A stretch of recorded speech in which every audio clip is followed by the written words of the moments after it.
हाय नमस्कार आमच्या सगळ्या भाऊ बहिणींना जेवण झालं का सगळ्यांचं भाऊ बहिणींनो? आता तुम्हाला सांगते माझं तर मस्त असं जेवण झालं. सकाळी पोरींला डब्यासाठी मी वांग्याचं कालवण आणि बाजरीच्या भाकरी केल्या होत्या. मग जेवली मी आणि पुरी पण गेल्या शाळेत. आता काल होती 9 वाजता शाळा होती, 9-9:30 वाजता, पण 1:30 वाजता सुटली होती शाळा. आणि आज दिवसभर शाळा आहे पोरींला. तिघी बी बहिणी गेल्या शाळेत. तुमची पूनमताईच आहे घरी. आता गणपती बाप्पाचं आगमन व्हायचंय, गणपती बसायचे आता. तर घरात पण म्हणलं जरा तुमची पूनमताई थोडी विचारात पडली की गणपती बाप्पा कुठं बसवावं, तर हिथं बसवावं का आपल्या म्हणजे ह्या घरात बसवावं का शेडमध्ये बसवावं. कारण की माझं कसं नियोजन आहे भाऊ बहिणींनो, शेडमध्ये बसवायचं नियोजन चाललंय. म्हणजे आता आपण नवीन शेड बनवलंय ना, तिथं बसवायचं नियोजन चाललंय. का तर प्रॉब्लेम ही येतात ना पुऱ्या इथं घरात. म्हणजे घरात कसं बाया माणसाच्या अडचणी असतात ना, त्याच्यामुळं असं वाटतं की एका मनाने वाटतंय इथं बसावं, एका मनाने वाटतंय तिथं बसावं गणपती बाप्पा. तर गणपती बाप्पा कुठं बसावं मला सांगा तुम्ही, आयडिया द्या. कारण की माझं डोकं चलाना झालंय भाऊ बहिणींना. आणि यंदाचं गणपती बाप्पा आपल्या पोरींच्या हस्ते, विचार नाही करायचा कोण आलं कोण गेलं, आपल्या पोरींच्या हस्ते गणपती बाप्पाचं आगमन करायचंय. तर आता भाऊ बहिणीनं मी पुरीला चिडचिड करते ना, काय टायमाला माझ्या डोक्यात टेन्शन असलं ना, जरा पुरींला बडबड केल्या पुरी जरा लई चितागिती होत्या त्या. पण मी मनापासून म्हणजे जीव लावते मी त्यांना, म्हणूनच बडबड करते. मला वाटतं की जी त्यांच्या आईच्या नशिबात जी चालू आहे सध्याच्याला, म्हणजे त्यांच्या आईच्या जीवनात जी गोष्टी चालू आहेत त्यांनी खोलून समजून घ्यावं असं माझं म्हणणं आहे, बाकी दुसरं काय नाही. आणि कुठली बी आई बाप आपल्या लेकरांना चांगलं भविष्यासाठीच 2 शब्द बोलत पण असतात, चांगलं त्यांचं म्हणजे जिथले तिथं सगळ्या गोष्टी कळाव्या म्हणून. आता काल मला कमेंट आल्यात बरं का, पूनमताई पोरींला लय ओरडू नका. नाही ओरडत मी पोरींला, पुरी तर आहे, तर पुरींसाठीच आहे सगळं माझं. जी बी आहे ती मी माझं पुरींसाठीच आहे, बरोबर का नाही? तुमच्या पूनमताईचं जी बी आहे ती पुरींसाठीच आहे भाऊ बहिणींनो. आणि सगळं काय करायचंय ती पुरींसाठीच करायचंय मला, इतर कोणासाठी नाही. तर आता बऱ्याच भाऊ बहिणींच्या कमेंटमध्ये आहे की तुझ्या म्हणजे तुझ्यात मीपणा आलाय, मीपणा. तर आता त्यांना काय माझ्यात मीपणा दिसतोय ते त्यांनाच माहिती भाऊ बहिणीनं. मीपणा कशाला म्हणतात ही पण त्यांना समजत नाही, पण असू द्या चला. तर कायांच्या कमेंट वाचल्यावर पण मी आहे ना कधी कधी घरचं तर टेन्शन असतं मागं, पण असं वाटतं की कमेंट म्हणजे येतात ना भाऊ बहिणीच्या काय काय म्हणजे भारी भारी येतात ना, तर त्या कमेंट वाचून एक जीवाला आधार भेटल्यासारखा वाटतो मला. कॉन्फिडन्स आणि एक आधार, जीवाला आधार भेटल्यासारखा की बाबा हाय कुणी नाही कुणी आपली काळजी करणार आहे, आपली चिंता करणार आहे असं.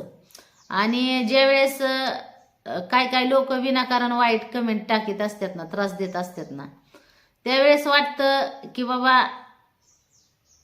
ह्या लोकांना आपल्या काय म्हणजे ही कधी आपल्यात चांगलं का बघत नाही, तर सतत आपल्यातून वाईटच का बघतात, ह्या गोष्टीचा विचार येतो मला. तर जाऊन द्या, काय कवर त्यांना मी तरी बोलू. काय टायमाला माझं जास्त डोकं भडकल्यावर मी बोलत पण असतील. आता आहे ना मी शांत डोकं ठेवण्याचा प्रयत्न करते भाऊ बहिणींनो. आता बऱ्याच भाऊ बहिणींचं म्हणणं आहे की पूनमताई घराची शांती करून घ्या, घरात शांतता राहील. तर त्या भाऊ बहिणींना मला सांगायचंय की घराची शांती घर प्रवेशाच्या टायमालाच केलेली होती, म्हणजे सत्यनारायण पूजा केलेली आहे. गृहप्रवेशाच्या टायमाला जी सत्यनारायण पूजा होती ना ती केलेली आहे. फक्त एवढंच की आता घराचं ही जी काम झालं प्लॅस्टरचं ह्याचं. तेव्हापासून काय म्हणजे पूजा नाही घातलेली, नाहीतर ह्याच्या आधी आपण गृहप्रवेश केला तेव्हा केली होती पूजा. आणि आता त्याच्यात घराचं काम झाल्यावर खर्च भरपूर झाला ना घराला, त्याच्यामुळं मग कुठल्या गोष्टीचा लोड घेऊ शकत नव्हती मी. आणि सगळं माझ्यावरच चालू होतं, त्याच्यामुळं मी कुठल्या गोष्टीचा लोड घेऊ शकत नव्हती, म्हणून मी काहीही केलेलं नाही. भावा बहिणींनो, एकटं माणूस काहीच करू शकत नाही, त्याला काय म्हणतात आधार पाहिजे. तर आता चला, शेवटी आपल्याला एकट्यालाच करायचं हे आपल्याला पण माहिती झालंय. आता लय दिवसापासून आपल्याला माहिती झालेलं आहे की आपल्यालाच जे बी काय करायचं ते आपल्यालाच करायचंय. आपली जबाबदारी कोण नाही घेऊ शकत. असू द्या. तर आता गणपती बाप्पाचं नियोजन कुठं करावं सांगा तुम्ही. माझं आहे ना शेडमध्येच नियोजन आहे भावा बहिणींनो. मला वाटतंय की शेडमध्ये गणपती बाप्पाचं तिथं म्हणजे बसवावं होतं, म्हणजे कसं आपलं प्रॉब्लेम पासून ह्याच्यापासून सगळं लांब, तिथंच असं डेकोरेशन हे करावं असं चाललंय डोक्यात बरं का. अजून गणपती बाप्पा 7 तारखेला का काय बसायच्यात आहे, 7 तारखेलाच गणपती बसायच्यात ना. तर तुमचं काय मत आहे, कुठं बसावं तुमच्या पूनमताईने गणपती? बाप्पांचं आगमन लवकरच होणार आहे आणि घरात एक आनंदी वातावरण पण निर्माण होणार आहे. आता बऱ्याच भावा बहिणींचं म्हणणं आहे पूनमताई महालक्ष्मी बसवा, तर महालक्ष्मी काय आपण बसवत नाही. गणपती बाप्पाचं आता नवीन घर झाल्यापासून गणपती बाप्पाचं म्हणजे बसवतो आपण, नाहीतर आपला जुना बंगला होता ना तेव्हा गणपती नव्हते बसवत, कारण की तिथं पण एकाच घरात असल्यामुळं सगळा प्रॉब्लेम व्हायचा ना. तर आता इथं पण काय 3 घर मस्त घर मोठं आहे, पण तरी पण आता पुरी येतं घरी, पुरी येतं घरी, त्याच्यामुळं मग असं वाटतं की आता इकडं तिकडं फिरणं, लेकरं असल्यावर साऱ्या घरात असतं नाही. मग काय करावं, माझं डोकं झालं ना तर तुम्ही मला ह्याच्यावर सोल्युशन द्या, विचार करीन मग मी. तशा तर कमेंट मला दोन्हीकडून येत्याल, इकडच्या बी येत्याल आणि तिकडच्या बी येत्याल. तर मी कन्फ्यूज होते ना, मग त्याच्यावर एक निर्णय घेता येतो मला, बाबा काय मत आहे भावा बहिणींचं. ज्या कमेंट जास्त येतील ना ज्यावर तिथं बसवणार मग आपण. तर चला भावा बहिणींनो, थोडंसं आता तुम्हाला सांगते, काम पण मला भरपूर आहे, करते. तसंच मला काय झालंय बरं का, चक्कर येते, जरा हातपाय गळाटल्यावाने होत्या, तर त्याच्यामुळं मला काय आहे ना ही व्हायना, त्रास होतोय जरा. तरी पुरींनी सकाळी ही केलं, पुरींनी झाडलोट केली घरातली, स्वयंपाक फक्त दिला करून. मी माझं अजून आवरायचंय, माझं काहीच आवरलेलं नाही. तालुक्याला पण जायचं होतं, पण तालुक्याला जायला मला अवसानच नाही राहिलं. आता कालच तुम्हाला सांगते, बळच काय म्हणतात का नाही केल्यावानी ही झाली. पण आता म्हणलं तालुक्याला पण काम होतं थोडं, दवाखान्यात तर आता बऱ्याच बहिणींचं म्हणणं आहे पूनमताई दवाखान्यात जाता, त्या मी गोळ्या खाती, पण त्या गोळ्यांनी मला काहीही फरक पडलेला नाही भावा बहिणींनो. त्या पण गोळ्या डॉक्टरकडूनच आणलेल्या आहेत, त्या म्हणजे दवाखान्यातूनच आणलेल्या आहेत. त्यांनी गोळ्या दिलेल्या होत्या त्या, की त्याच्यावर जर नाही ना राहिलं तर म्हणले सोनोग्राफी करू, आणि त्याच्यावर काय मला अजून फरक पडलेला नाही. पण चला बघते आता, 2-3 दिवस झालं मी ते गोळ्या खाती, 2-4 दिवस झालं. आणि मग काय होतं, काय टायमाला माझी तब्येत ही अशी, मग घरातलं काय टेन्शन असलं की माझी लई चिडचिड होती मग. आणि माझं चिडचिड व्हायचं कारण म्हणजे एकच आहे, तुम्हाला खरं सांगते मी, माझा नवरा. त्या माणसामुळंच माझी जास्त चिडचिड होती. लेकरांवर पण कधी कधी माझी चिडचिड होती. तो जर जिथली तिथं व्यवस्थित असता तर कशाला एवढी चिडचिड झाली असती माझी. त्यांनी जिथल्या तिथले स्वतःच्या नीटनाटक्या जबाबदाऱ्या सांभाळल्या असते तर कशाला एवढी चिडचिड झाली असते माझी. पण ते कुठल्याच जबाबदाऱ्या सांभाळायला घेईना, म्हणजे नकोच म्हणतोय.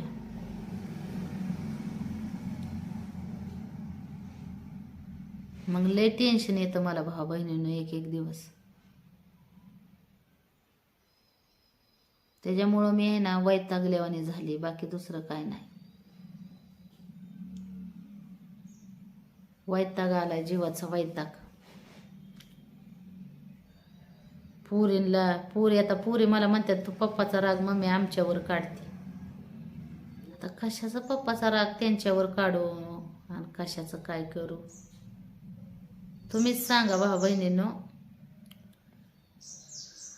माणसाला टेन्शन येत नाही का घरात? ज्या वेळेस आपल्या घरातला माणूस आपल्या बरोबर असा वागतो त्यावेळेस टेन्शन येणार नाही का माणसाला? सांगा बरं.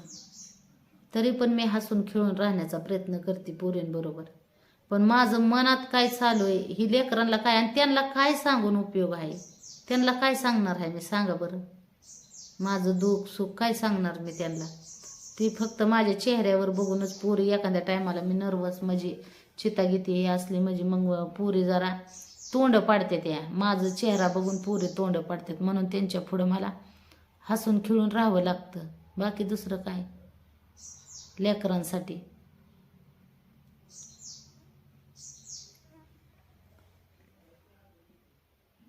तशीच मी तुम्हाला सांगते भाऊ बहिणीनं, किती त्रास झाला तरी त्या पोरींसाठी मी करते. आता ह्यात पण असंच बोललं ना तरी पण काय भाऊ बहिणींना ह्यातून मीपणा दिसतो. अरे ज्या माणसाला त्रास पडतोय ती माणूस बोलणारच ना, का नाही बोलणार? सांगा बरं. ज्या माणसाला त्रास पडतोय ती माणूस बोलणार नाही का? आणि जर त्याने सारखं गप गप गप गप काम केलं ना तर त्याचाच फायदा घेतात ना लोक. त्याचाच तर फायदा घेते ती की बाबा ह्या माणसाला आपण एवढं ह्या माणसाला करावं लागतंय तरी ही माणूस बोलत नाही, म्हणजे आपल्याला काय नाही टेन्शन करू द्या. आणि मी कवा पण कधी काही चांगलं सांगितलं की लोक त्यातून वाईटच काढते ती. आणि सवय लागलेली, ज्या माणसाच्या डोक्यात निगेटिव्ह वाईट विचार आहेत ना ते माणूस कधीच पुढच्या माणसाचं चांगलं विचार ही करणार नाही, म्हणजे चांगलं घेणार नाही पुढच्या माणसाकडून. तशीच गंमत झालेली आहे. मी किती पण चांगला सांगण्याचा प्रयत्न केला ना तरी मला वाईटच ठरवली आहे. तर असू द्या, कोणाला जसं ठरवायचंय तसं ठरवू द्या.